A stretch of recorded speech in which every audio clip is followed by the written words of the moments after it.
If you're anything like me, the last few weeks of dealing with the COVID-19, hearing what's going on in the news and thinking about how this is impacting especially frontline workers, those essential services, and just everyone in our everyday lives, it's been hard and there's been a lot of emotions. And I want to talk to you briefly about how those emotions aren't bad, and especially if you're a leader, it's okay to feel and show those. So the first thing I want to talk about is how it's okay to not be okay, and that those kind of negative emotions aren't negative at all. They're probably telling you something. They are serving a purpose. So for example, you might be feeling grief or sadness over something you've lost. It might be, you're feeling like you're disconnected, and that's telling you that some of those relationships that you're missing are important to you. So find a way to connect virtually with those people that you're feeling some grief over. You might be feeling frustration in working from home, so that might be telling you to set some boundaries or, figure out a different workspace or routine that will help you. You might be feeling overwhelmed. That might be telling you it's time to remove something. If that's the case, check out my Sacred Cow video, because you can have that kind of discussion. So first of all, it's realizing that these negative emotions are not negative at all. They're helping to serve a purpose.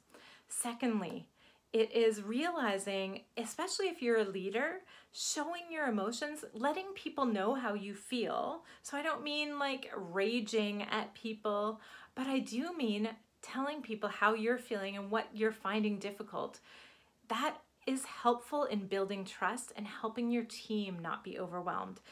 There was a study done by Holtz and Harold that they actually found that managers who don't show their emotions have teams that trust them less and get more overwhelmed. So go ahead and let people know that you're struggling too. Connect with them on a human level. They need to know that it's normal to be going through this difficult stuff.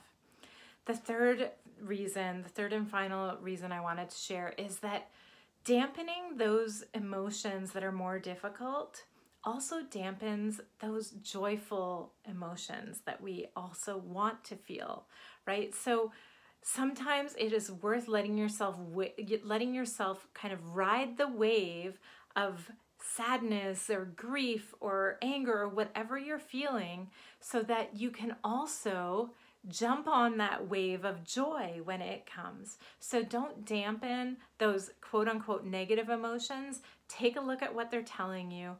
Let your team know you're feeling them too, and allow yourself to feel. Give yourself some space to feel those emotions so that you can also feel the joy as those really great things pop up, the things that you're grateful for.